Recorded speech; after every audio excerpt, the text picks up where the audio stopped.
Convict Gilbert Masengeli. It's also been a week in politics. And just as we're marking 2 years of the Kenya Kwanza administration, there is trouble in paradise. I want you to listen to MP Kimani Ichung'wah. Viper on your hand, Your Excellency. The viper, the snake in your government, please shake it off. Shake it off, Your Excellency. Shake it off, not for your own sake so that it doesn't bite you. Shake off the snake on your hand so that your hand may do what the Lord purposed that hand to do. Well, I mean, like, what? Was I the only one who was wondering what was happening here and what is being said? I mean, there'd been a few interesting things, but by the time we're talking about snakes and vipers and things like that. Okay. It's 2 years. It was this Friday. And this drama also began just before the 2 years. Yeah. But yes, like it was 2 years. 2 years since the president was sworn in. And then, unajua Waswahili husema chema cha jiuza kibaya cha jitembeza. Okay? So, ukifanya kitu kizuri, Yvonne, you don't have to stand on top of a mountain and shout about it and say, nimefanya kitu kizuri. Because it will show. You mean mountain? Murima. Yes. Boro siguze. Boro siguze Murima.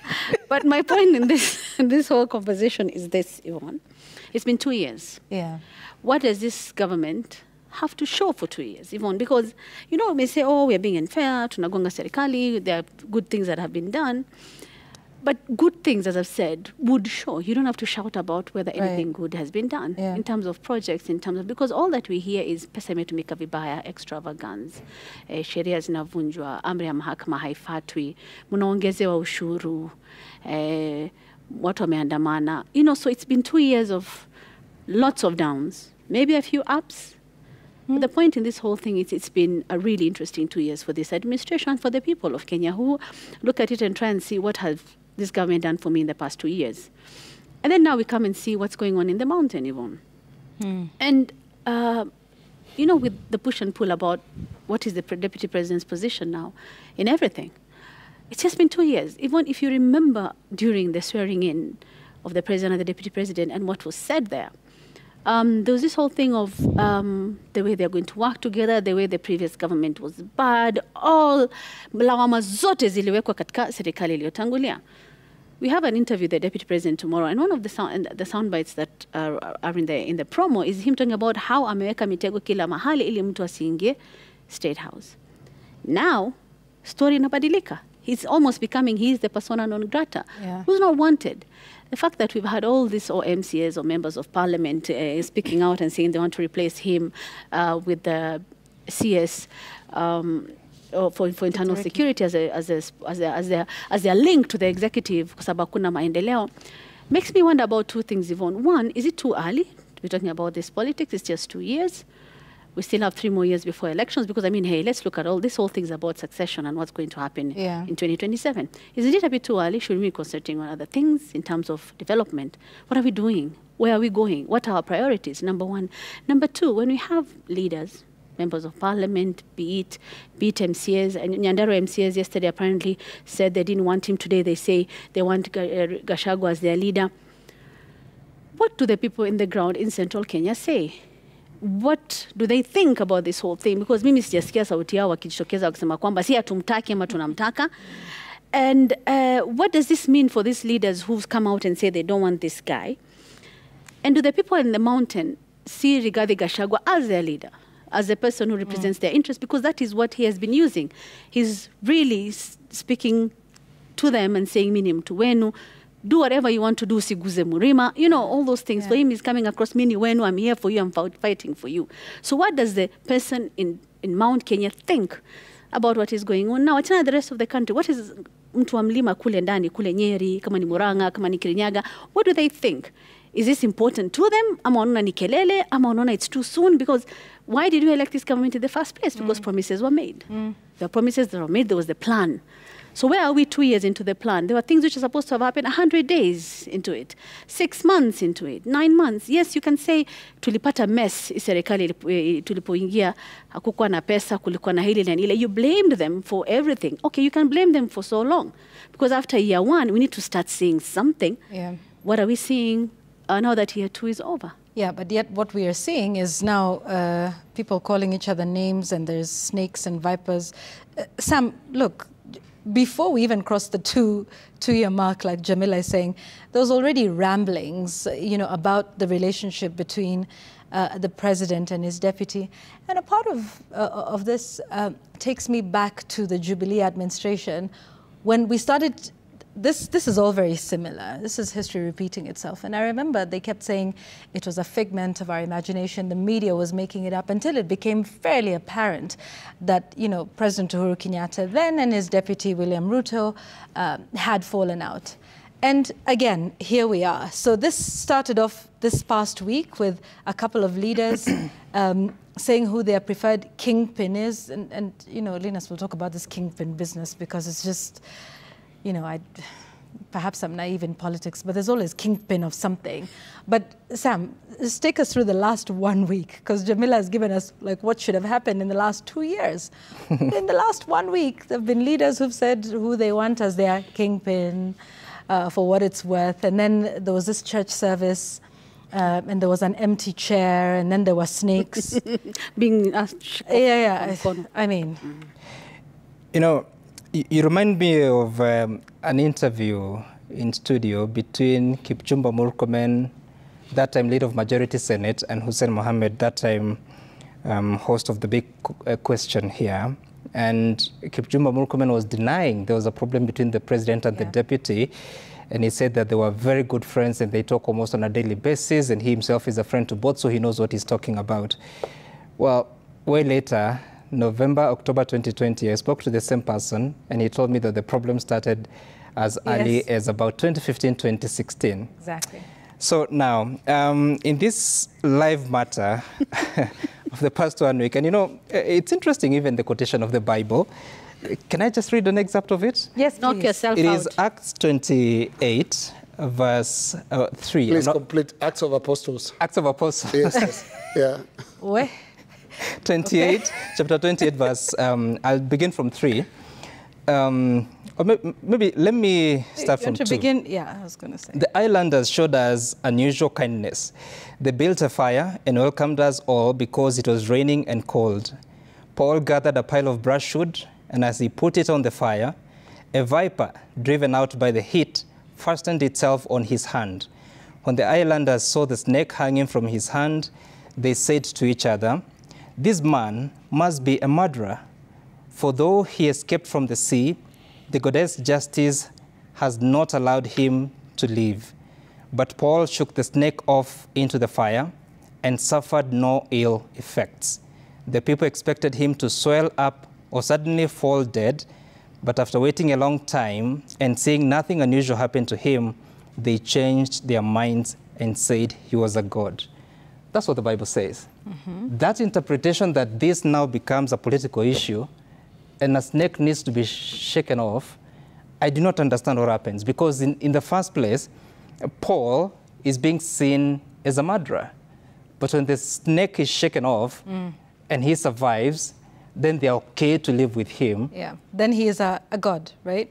Exactly. And, well, the snake was not a human being, at least in the reading. But the deputy president was at the church in Kirinyaga, Our Lady of Sorrows, which was marking 100 years.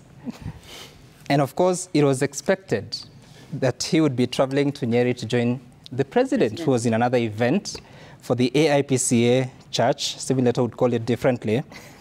But he never arrived. And of course, after speaking to sources on the ground, it appears that the plan had been that he was actually going to be there. That is, the deputy president would leave the Our Lady of Sorrows and go to join the president. But he may have gotten some information that was going to make that a little difficult for him to be there. But it is concerning that actually this is happening, because there are a lot of things that have been happening in this country. As late as Friday last week, you recall that the biggest conversation was about the Jomo Kenyatta International Airport and how it was being leased for 30 years to the Adani conglomerate in India. That's where we left it at. That was the hottest conversation at the time. Suddenly? The senators were asking a lot of hard questions. You want to say suddenly there's a writing on the wall? Why is everyone quiet? Is it wall or war? Well, I mean the wall, literally. Okay. Ukuta. Okay. All right. Yeah. Yeah, so that conversation, you didn't hear it over the weekend. Yeah. The deputy president was actually somewhere on that Friday, very Friday. He was saying very interesting things in Nyeri, I believe. Yes. Leading a few songs while there. Then on Saturday, we also saw some politicians still going at the politics of the mountain. I think a lot is happening that despite the political narrative that is going on, there's also just a plan to distract the country from the real issues, because there is a real issue that is quite active, and a lot of leaders have come out to even speak about it, including Martha Karua and some two other leaders who were speaking about it, I think yesterday or the day before. But at the same time, even as we continue this conversation, we must also address, these are members of parliament who are meeting and saying that we have decided from today, going forward, our leader is Kithure Kindiki. What is the reason? That he is the coordinator of national government, and therefore we are going through him to make sure that the projects from the region are well implemented. So what should Western Kenya do?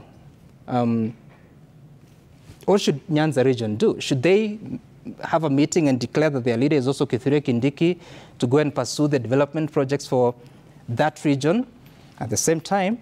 So these are members of parliament. They sit at the National Assembly. They share the national cake.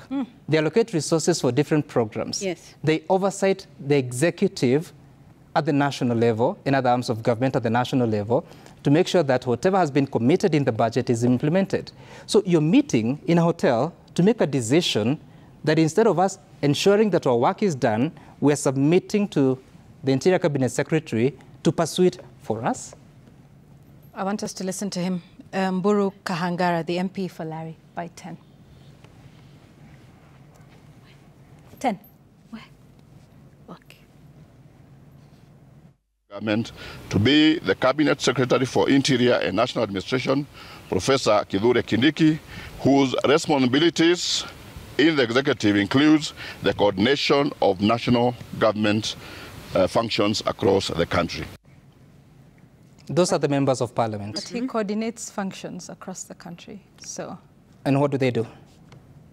Well, he coordinates. Okay. Over to you. Kingpins. Please coordinate.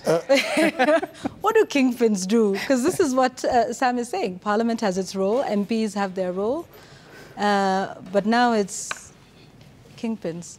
But then who's the Maasai kingpin? I'm rooting for you. Is your population big enough to have a kingpin? Ah, guy.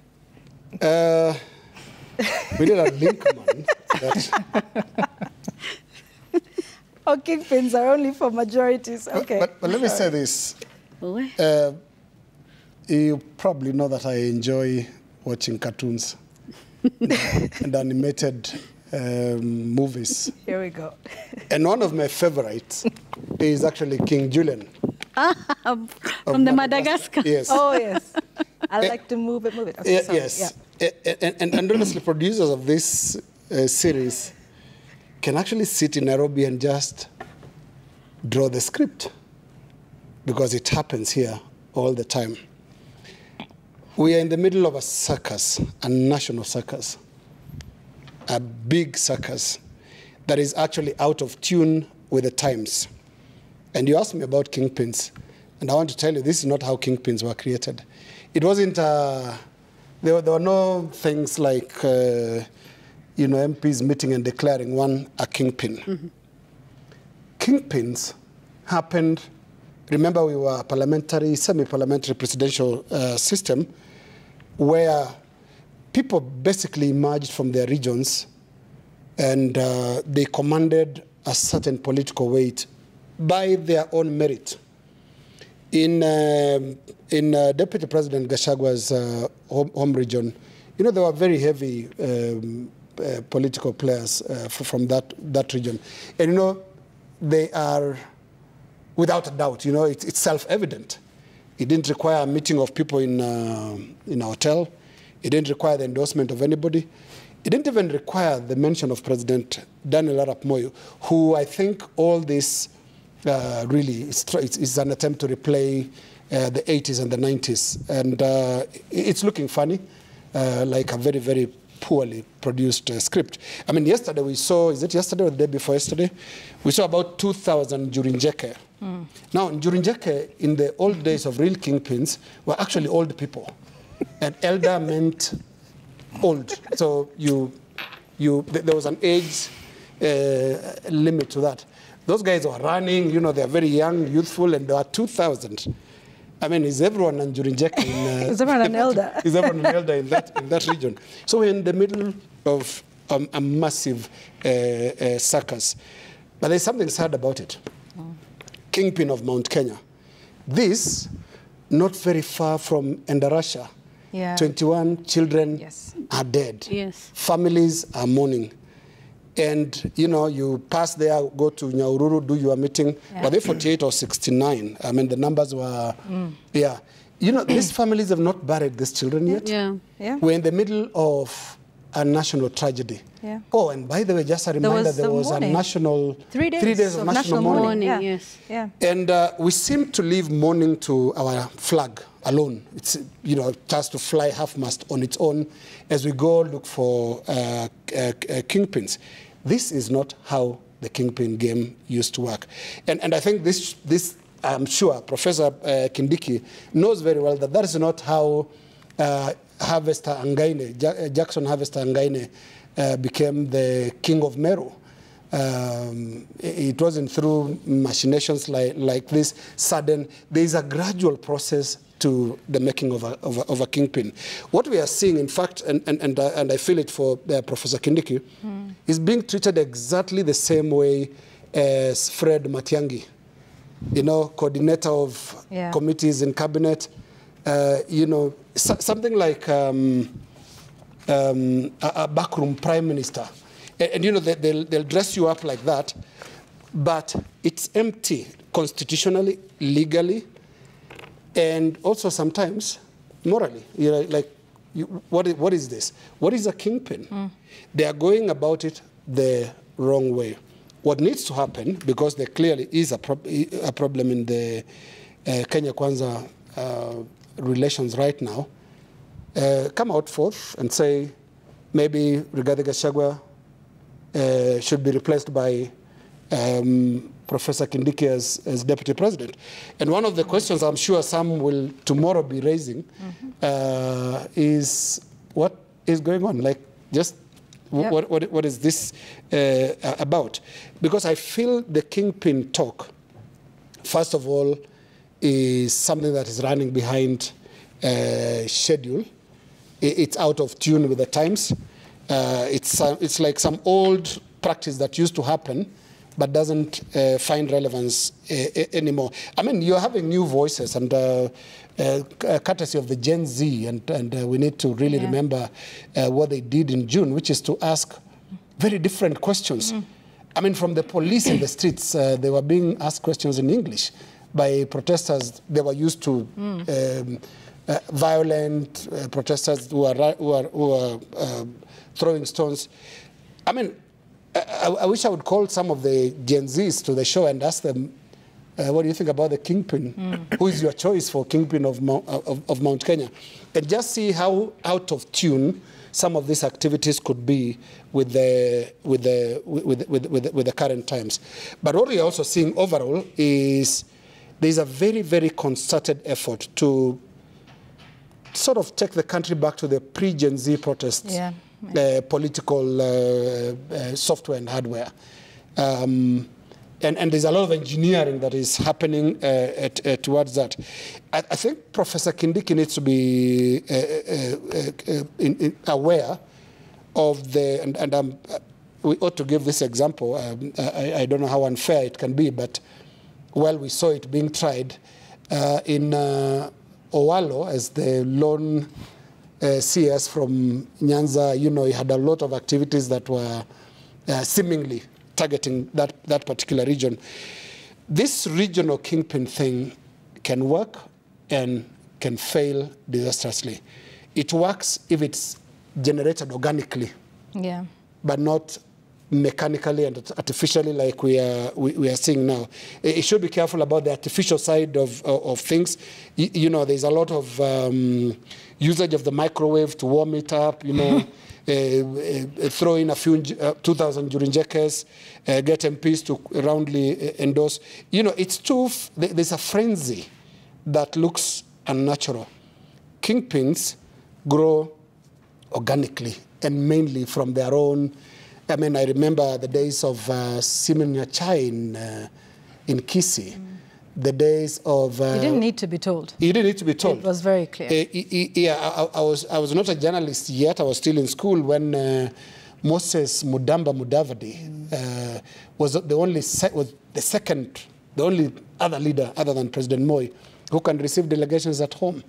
And these were real kingpins. Oh, my own home district of Narok, William Olentimama, it was absolutely self-evident.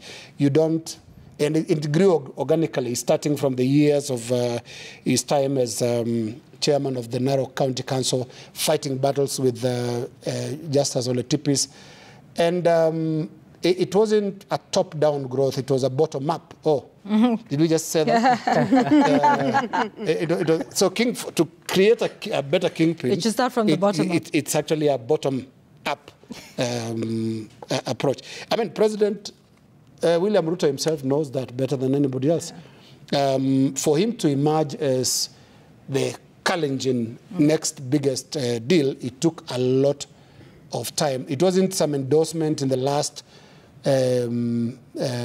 weeks of President Moi. It was growth organically. Right. And which is why there's a big problem with in Madagascar at the moment. Sorry, Mount Kenya.